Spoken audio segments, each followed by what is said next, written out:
अरे इस देश में रहना होगा, वंदे मातरम कहना होगा। अध्यक्ष महोदय, मैं इस देश के लिए जान देने को तैयार हूँ। मैं कहता हूँ भारत माता की जय। मैं कहता हूँ सारे जहां से अच्छा हिंदुस्तान हमारा। लेकिन मैं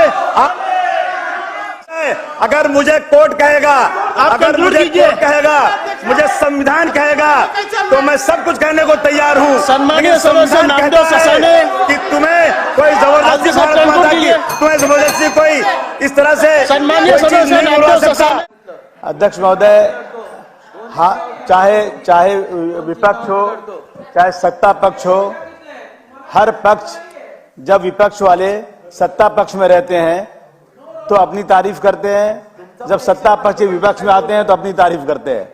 अध्यक्ष महोदय, लॉ एंड ऑर्डर की सिचुएशन बदली नहीं है, चाहे सरकार बदली हो या ना बदली हो, हालत वही है, सच्चाई ये है। इस बात को लोगों को यकीन करना चाहिए।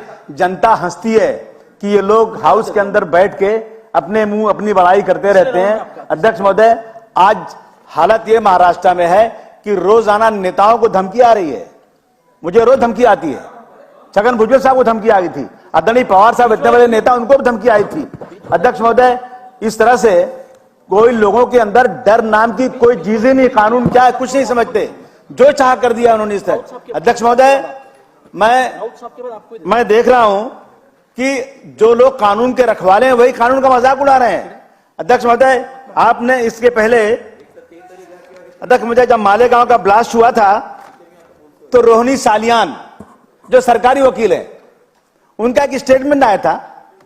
रोहिणी सालियान मतलब कि जज के पास वकील, जो ये सरकारी वकील होते हैं वही गवाह पेश करते हैं, वही एविडेंस पेश करते हैं, और उनका बयान आया कि मुझे ऊपर से दबाव है कि मालेगांव के ब्लास्ट के मुजरिमों के साथ जो नरमी बरतो। अरे क्या मजाक है।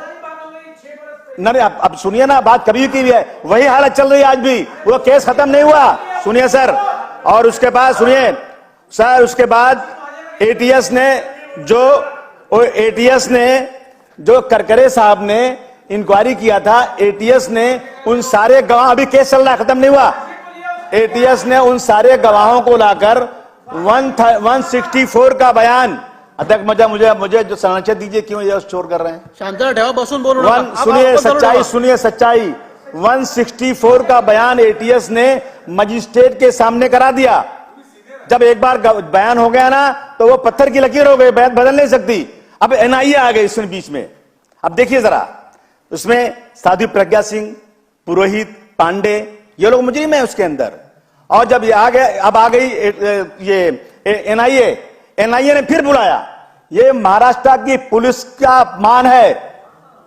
कोर्ट में 164 का बयान होने के बाद दोबारा बयान हो रहा है, और क्या कह रहे हैं गवाह लोग जिन्होंने 164 का बयान दिया था? वो कहते हैं मुझे बंदूक लगा करके बयान दिलवाया गया था। यानी मतलब कि महाराष्ट्र की पुलिस ने जबरदस्ती बयान दिलाया था। और अब ये तैयारी है कि इन 35 गवाहों को होस्टाइल करने के बाद ये जो है साध्वी प्रज्ञा सिंह, पुरोहित, पांडे सबको छोड़ देना है। जिस तरह से गुजरात में जो हुआ है, एक बलात्कारी को जिस तरह से छोड़ दिया गया है, मैं समझता हूं कि ये शर्म की बात है।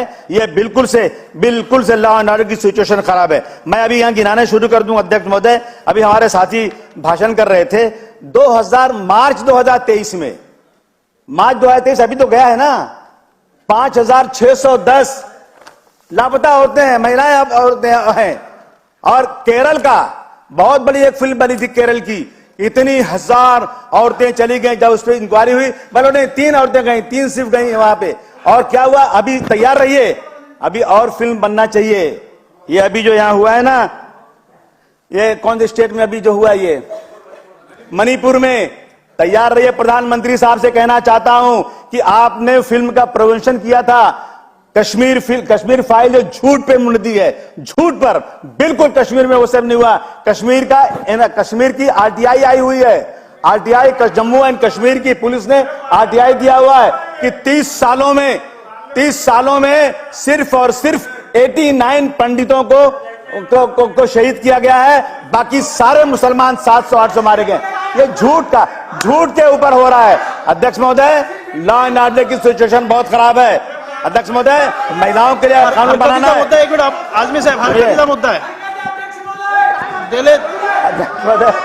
अरे क्यों चिल्लाते हो, क्यों माननीय चिल्लाते हो? सदस्य अबू आझमी यांनी बोलताना सिर्फ 89 म्हटलं अध्यक्ष महोदय, साहेबांना दिलंय जसं सिर्फ 89 अध्यक्ष महोदय, सिर्फ 89 काश्मीरी पंडित असा उल्लेख केला अध्यक्ष महोदय.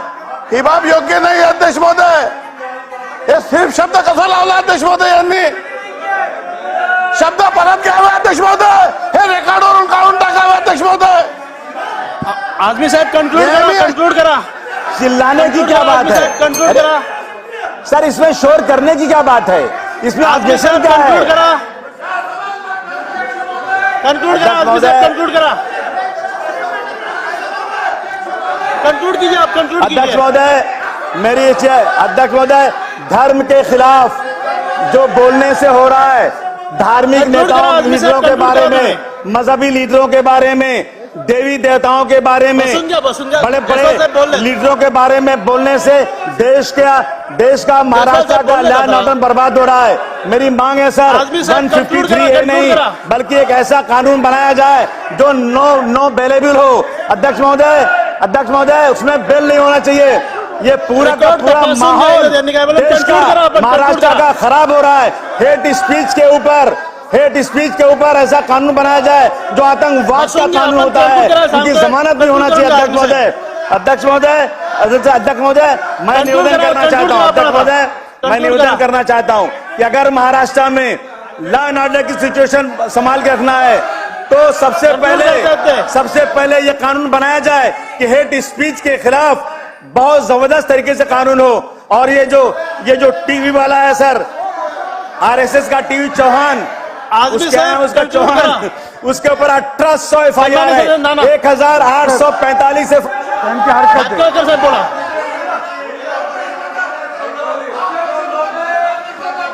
अध्यक्ष महोदय, सन्माननीय सदस्य अबू आझमी हे बोललेले आहेत की फक्त 89